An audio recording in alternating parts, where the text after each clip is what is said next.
I have 5 little rules that you can follow as you find your spark and bring your spark to life. The first is to go after the things that you want. Let me tell you a story. So a friend of mine and I, we went for a run in Central Park. The Roadrunners organization, on the weekends, they host races. And it's very common at the end of the race, they'll have a sponsor who will give away something, apples or bagels or something. And on this particular day, when we got to the end of the run, there were some free bagels. And they had picnic tables set up, and on one side was a group of volunteers. On the table were boxes of bagels, and on the other side was a long line of runners waiting to get their free bagel. So I said to my friend, let's get a bagel. And he looked at me and said, the line's too long. And I said, free bagel. And he said, I don't want to wait in line. And I was like, free bagel. And he says, it's too long. And that's when I realized that there's 2 ways to see the world. Some people see the thing that they want, and some people see the thing that prevents them from getting the thing that they want. I could only see the bagels. He could only see the line. And so I walked up to the line. I leaned in between 2 people, put my hand in the box, and pulled out 2 bagels. And no one got mad at me, because the rule is you can go after whatever you want. You just cannot deny anyone else to go after whatever they want. Now, I had to sacrifice choice. I didn't get to choose which bagel I got. I got whatever I pulled out, but I didn't have to wait in line. So the point is you don't have to wait in line.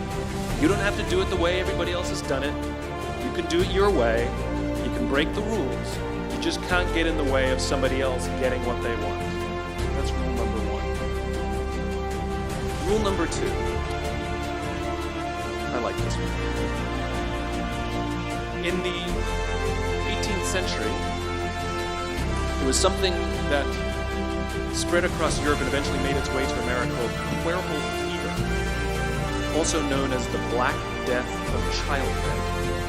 Basically what was happening is women were giving birth and they would die within 48 hours after giving birth. This Black Death of childbirth was the ravage of Europe, and it got worse and worse and worse over the course of over a century.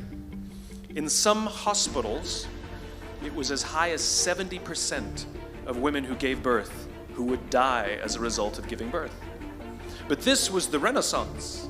This was the time of empirical data and science, and we had thrown away things like tradition and mysticism. These were men of science, these were doctors. And these doctors and men of science wanted to study and try and find the reason for this Black Death of childbed, and so they got to work studying, and they would study the corpses of the women who had died. And in the morning they would conduct autopsies, and then in the afternoon they would go and deliver babies and finish their rounds. And it wasn't until somewhere in the mid-1800s that Dr. Oliver Wendell Holmes, father of Supreme Court Justice Oliver Wendell Holmes, realized that all of these doctors who were conducting autopsies in the morning weren't washing their hands before they delivered babies in the afternoon. And he pointed it out and said, guys, you're the problem.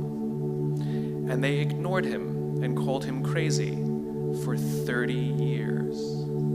Until finally somebody realized that if they simply washed their hands, it would go away. And that's exactly what happened. When they started sterilizing their instruments and washing their hands, the Black Death of childbed disappeared. My point is, the lesson here is, sometimes you're the problem.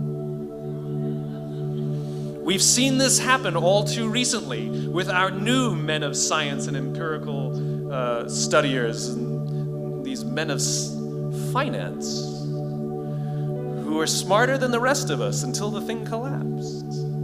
And they blamed everything else except themselves. And my point is take accountability for your actions. You can take all the credit in the world for the things that you do right, as long as you also take responsibility for the things you do wrong. It must be a balanced equation. You don't get it one way and not the other.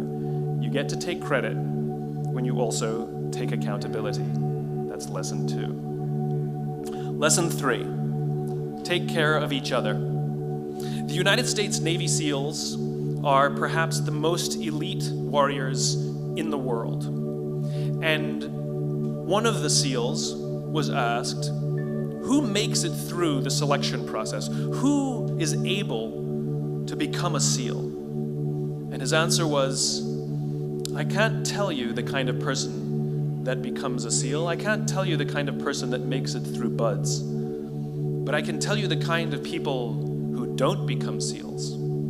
He says the guys that show up with huge, bulging muscles, covered in tattoos, who want to prove to the world how tough they are, none of them make it through. He said the preening leaders who like to delegate all their responsibility and never do anything themselves, none of them make it through. He said the star college athletes who've never really been tested to the core of their being, none of them make it through.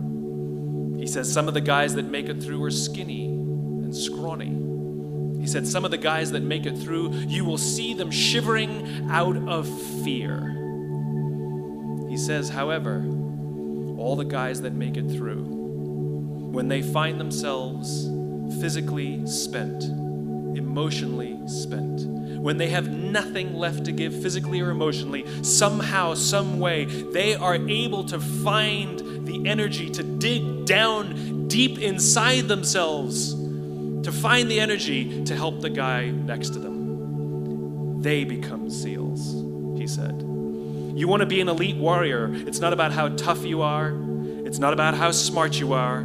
It's not about how fast you are.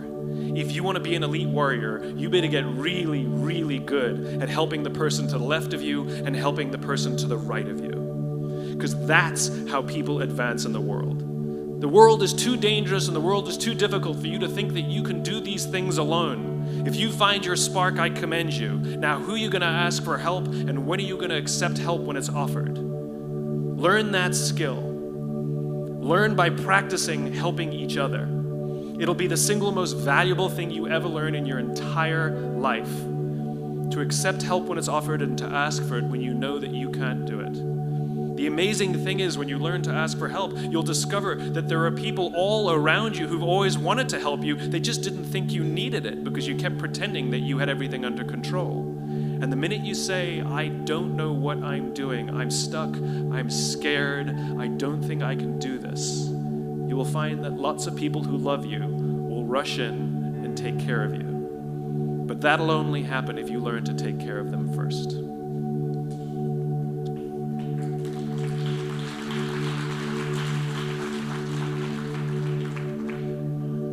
Lesson 4. Nelson Mandela is a particularly special case study in the leadership world because he is universally regarded as a great leader.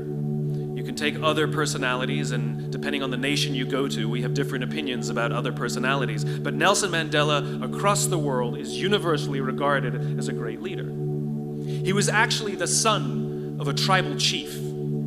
And he was asked one day, how did you learn to be a great leader? And he responded that he would go with his father to tribal meetings. And he remembers 2 things when his father would meet with other elders. 1, they would always sit in a circle.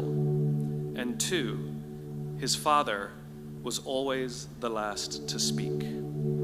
You will be told your whole life that you need to learn to listen. I would say that you need to learn to be the last to speak. I see it in boardrooms every day of the week.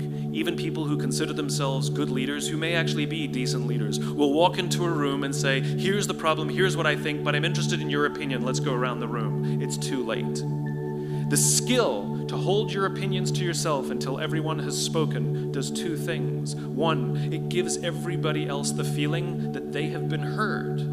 It gives everyone else the ability to feel that they have contributed. And 2, you get the benefit of hearing what everybody else has to think before you render your opinion. The skill is really to keep your opinions to yourself. If you agree with somebody, don't nod yes.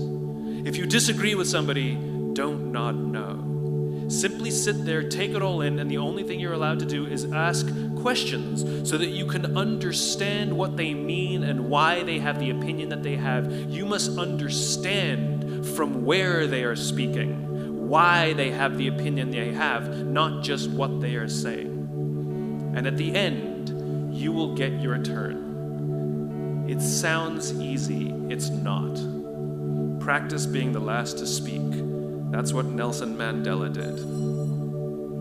Number 5. This is Monty Python. 1, 2, 5, 3. For all the other nerds in the audience.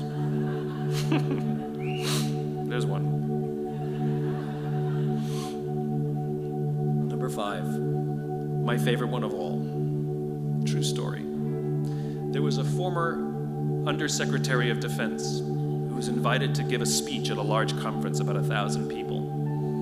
And he was standing on the stage with his cup of coffee and a styrofoam cup, giving his prepared remarks with his PowerPoint behind him. And he took a sip of his coffee and he smiled and he looked down at the coffee. And then he went off script. And he said, you know, last year I spoke at this exact same conference. Last year I was still the Undersecretary. And when I spoke here last year, they flew me here business class. And when I arrived at the airport, there was somebody waiting for me to take me to my hotel. And they took me to my hotel and they had already checked me in and they just took me up to my room. And the next morning I came downstairs and there was someone waiting in the lobby to greet me and they drove me to this here same venue.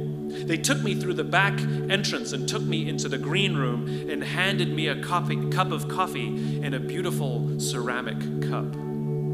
He says, I'm no longer the Undersecretary. I flew here coach. I took a taxi to my hotel and I checked myself in. When I came down the lobby this morning, I took another taxi to this venue.